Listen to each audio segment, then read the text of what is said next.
الحمد لله رب العالمين والصلاة والسلام على سيد الأنبياء والمرسلين اما بعد مقتل کی طرف ہم جاتے ہیں اے موت تیرے لب چوم کے ہم مقتل کی طرف ہم جاتے ہیں اے موت تیرے لب چوم کے ہم لے جام شہادت پیتے ہیں ساقی کی ادا پہ جھوم کے ہم شمع یقی کے پروانے شعلوں سے محبت کرتے ہیں ہم شمع یقی کے پروانے شعلوں سے محبت کرتے ہیں عزیز ہماری راہوں سے ہٹ ہم موت کی عزت کرتے ہیں میرے پیارے عزیز ساتھیوں اور دوستوں اور محبان وطن جیسا کہ ہمیں اور آپ کو معلوم ہے آج 15 اگست ہے جشن آزادی کا دن ہے آج کی تاریخ یعنی 15 اگست 1947 عیسوی میں جب ہندوستان نے انگریزوں کے ظلم کے پنجوں سے یہ آزادی چھینی لیکن یہ آزادی کوئی پھولوں کی سیج نہیں تھی اس کے پیچھے ہمارے مسلمان بھائیوں کا اور اکابرین علماء دیوبند کی ایسی داستانیں لگی جن کو سن کر جسم کے اندر کا خون گرم ہو جاتا ہے الغرض آئیے سیدھے سیدھے جنگ آزادی سے بات شروع کرتے ہیں شاملی کے اندر 28 عیسوی میں مولانا قاسم نانوتوی نے انگریزوں کے خلاف جہاد کا علم بلند کیا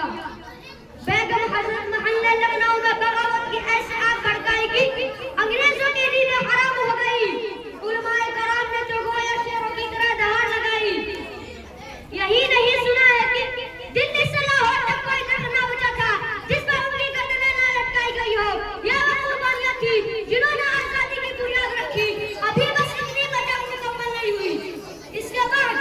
20ویں صدی میں شیخ الہند مولانا محمود حسن اور مولانا حسین مدنی نے دارالعلوم دیوبند کو تحریک آزادی کا قلعہ بنایا انہوں نے نیشنل میں تحریک شروع کی انگریزوں کے خلاف خفیہ منصوبے بنائے جیل کی کوئی کچہری میں پابند سلاسل ہوئے پر اپنے عزم سے ایک انچ پیچھے نہ ہٹے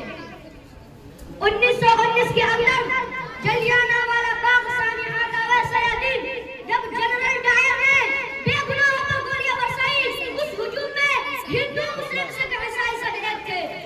کندھے سے کندھے ملا کر شہید ہونا گوارا کیے لیکن ایک انچ پیچھے ہٹنا گوارا نہ کیے مجھے کہنے کا حکم دیجیے ایک شعر کے ذریعے جب گلستہ کوکھوں کی ضرورت پڑی جب گلستہ کوکھوں کی ضرورت پڑی سب سے پہلے ہماری گردن کٹی پھر بھی کہتے ہیں ہم سے یہ اہل چمن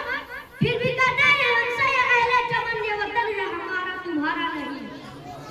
الغرض مولانا ابو غلام آزاد نے اپنی دھودار تقریر سے ہر ہندوستان کا دل میں آزادی کی انجگاری بھڑکائی خان عبدالغفار خان نے ہمارے سرحد قادی نے خدا کے خدمتگار تحریک سے انگریزوں کو بھاگنے پر مجبور کیا علامہ اقبال کا بھی شعر سارے جہاں سچا ہندوستان ہمارا نے ہر دل میں وطن کی محبت جگائی تحریک خلافت نے مولانا محمد علی جوہر اور شوکت علی نے انگریزوں کے خلاف زبردست للکار دی اور بھی اپنا جیسے خواتین انہوں نے گاندھی جی کے ساتھ سڑکوں پر نکل کر انگریزوں کو دکھا دیا ہماری عورتیں ابھی کسی سے کم نہیں ہماری عورتیں ابھی کسی سے کم نہیں یہ تو ہمارا اتحاد ہماری طاقت آج ہم عہد کریں اس آزادی کا قتل کریں گے ہندو مسلم سکھ عیسائی سب مل کر ایک مضبوط متحد ہندوستان بنائیں گے ایک جگہ سب مل بیٹھے تو ہر مشکل آسان بنے ایک جگہ سب مل بیٹھے تو ہر مشکل آسان بنے پوری دنیا میں اپنی ایک الگ پہچان بنے